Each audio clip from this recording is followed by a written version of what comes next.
And I'm here with the Grandmasters Hikaru Nakamura and Grandmaster Levon Aronian. The first game of the finals ended in a draw, a very exciting game, if I may say. I have a few questions. The first question is for you, Levon.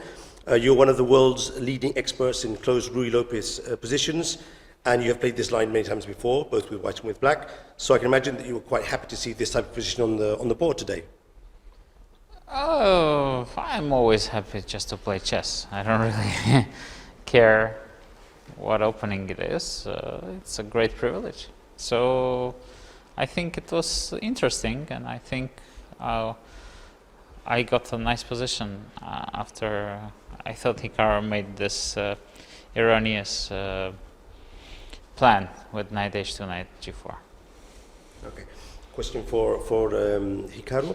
Both Nebomniachtchi in Dubai and now you here and in previous games, you're not entering the complications with the Marshall Gambit. So it's safe to say that the Marshall Gambit is a completely sound defense for black and actually a good opening choice? Well, I mean, what would you say? Well, I mean, everything is sound with computers these days. It doesn't even matter what you play. But yeah, I mean, I wanted something slow. And then, yeah, I spent all this time for some stupid reason playing knight c3. I was expecting knight d4, and then Levon played knight d8, and I felt pretty stupid for wasting 15 minutes for no reason. Yeah, I mean, I tried to be creative with knight h2, and I mean, I think Levon was better, but somewhere in this late middle game it got very complicated, where I'm down a pawn, but I have this outside pawn on a5, and then this pawn on b4 potentially, and it gets very, very tricky because the pawns on the side are more important than the pawns in the center. So it's an interesting game. Okay, we'll get to there afterwards, but I have another question for you. It seemed that there was a critical moment just before you captured on f8.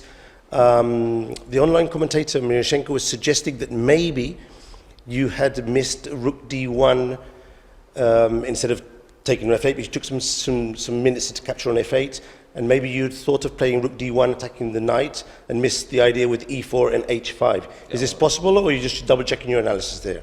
Well, I mean, the thing is, I was already confused because I thought Levon was much better. I thought this g6 move was kind of inaccurate somehow. Because, I mean, okay, in the game, I mean, there's a critical moment when Levon played queen a8, where if he goes queen b8, I mean, it depends whether that's actually better for black or not. I mean, the whole evaluation hinges on that, like, one position there. So, yeah, I mean, I was kind of a little bit confused by what was happening in the game more than anything. Because I actually thought that when I got queen c4, rook b1, I should be completely fine. Okay. And so I thought, I mean, I was quite optimistic already by that point. So that was the biggest reason. Okay. And going back to Levon, with hindsight, Hikaru mentions queen b8. With hindsight, would you have played in a different manner, or did you see any other variations that you could have tried instead of the game line? Yeah, I think I was too optimistic. I thought that I can play slowly and improve my position, but then I forgot that anytime I take on b4 and he threatens to play knight d4 and make a draw in the queen endgame, so I cannot really play slow. I was thinking I'll just bring my king, play queen b7, but then knight d4 comes and white neutralizes immediately. So at any point of the game, were you thinking, maybe I should change gears and try and play for the draw, or were you sensing that in your commentaries after the game? You actually mentioned that you didn't think. Yeah, I think at some point I was already thinking, okay, I'm up on time, and I should maybe complicate the matters, but at the same time it's type of a position that if you take too many risky decisions, you will pay. Because if the bishop doesn't come out, then you're in trouble. And I think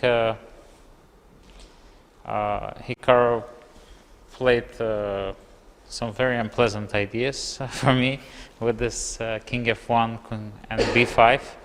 At that moment, of course, I needed to get myself together, because one more inaccurate move and the game will be gone, because white will just promote.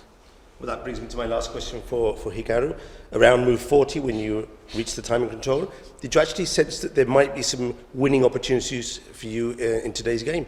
Well, I mean, only white can win. I mean, it's always pleasant when you get a situation where if your opponent finds the best moves, it's a draw, or you win the game. So, I mean, I thought it was very close, but this e2 and queen a7 idea by Levon was amazing. I mean, I think it's the only way to save the game.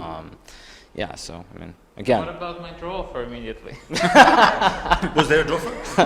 No, I did it, you know, just to show that I played the best Right. moves. No, but the funny thing is actually, initially when I went into this, I only saw a different line with this King D1, Queen H1, Queen D5. I missed it after this Queen A5, B4, Queen A2. There's this whole B3 thing. Yeah. So I actually was only calculating Queen G2, King D1, Queen H1, King C2, Queen D5, and I mean it still goes on there. But yeah, I mean, okay, Levon found the computer moves, I think. But at least it was a very interesting game, many interesting nuances during the game, and good luck both of you for tomorrow's game. Thank you very much.